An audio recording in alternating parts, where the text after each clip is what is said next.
Саламатсыздар ма оқушылар? Тригонометрия теңеулер және теңдестер бөлімі бойынша осы 4 тапсырманың шығару жолын қарастырайық.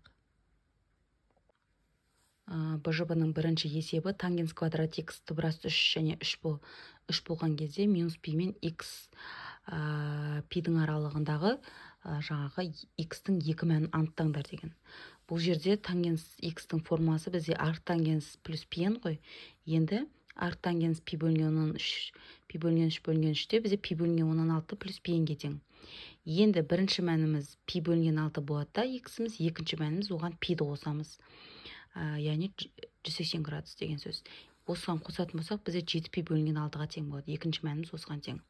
Екіншісінде бізге айтқан, мына теңдеуге айландыру үшін айландыратындай етіп көрсетіңіз деген. Ол үшін балалар, мына жерде косинус квадрат x бар ғой. Бұл бізге косинус квадрат x плюс синус квадрат x-ның қосындысы 1-ді береді. Осы жерден косинус тапқан кезде бізге 1 минус синус квадрат x береді. Енді мынаны аламыз да косинусының орнына қоямыз мына жерге. Қойған кезде 7 азайтылған 6 1 минус синус x квадрат x тең 5 синус x болады. Енді жақшаны ашып алған кезде бізде квадрат теңдеу келеді. Яғни 6 синус x квадрат минус 5 синус x 7-тен 6-ны азайтамыз да 1 болады. Енді бірінші а есебіміз осы, екінші есепте дискриминант арқылы табамыз. Синус x-ті а түрінде аламыз да 6а квадрат минус 5а плюс 1 тең 0 болады. д тең 5 минус 5-тің квадраты 4 көбейтілген 6 көбейтілген 1, бұл 25 азайтылған 4 тең 1-ді береді. x1 мен x2-ның мәні 2-ден 1, 3-тен 1-ге тең болады. Енді бұл жерде бұлмен есеп бітпейді.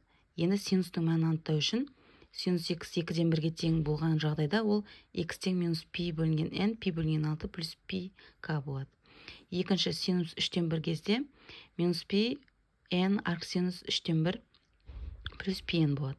Яғни бұның кестеде нақты мән болмағандықтан бұл бізде арк синус деп аласыздар балалар.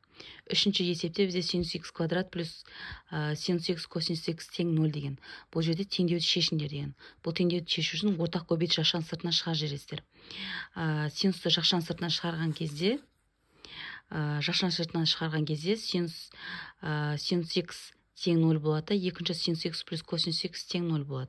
Енді синус x 0-ге тең болған кезде пи-ге тең, ал екіншісі мына жерде косинус x-ті теңдіктің екінші бөліне өткізіп жібереміз да косинусқа бөліп жібереміз, сол кезде тангенс x тең минус 1-ге тең болады.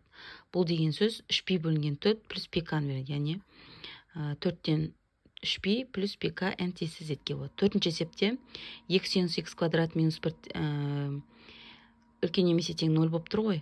Бұл жерде балалар, мына 1-ді теңдіктің екінші бөліне өткізіп жіберіп аламыз да, 2-ні сол мынау 1-дің астына бөлінді болып өтеді. Сонда синус x-іміз 2-ден 1-ге үлкен немесе тең болып тұр. Енді формасы бізде мынауған тең болғандықтан осы формула бойынша қойып аламыз. Арк синус 2-ден 1 плюс 2 пк, пи минус арк синус 2-ден 1 плюс 2 пк болады.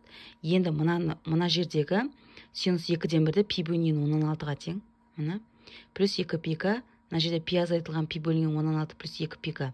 Енді мынаған ортақ бөлім берсек, 5 пи бөлінген 6, мынаның өзін жазып қоямыз. Сонда біздің жауабымыз мынау келіп шығады екен балалар.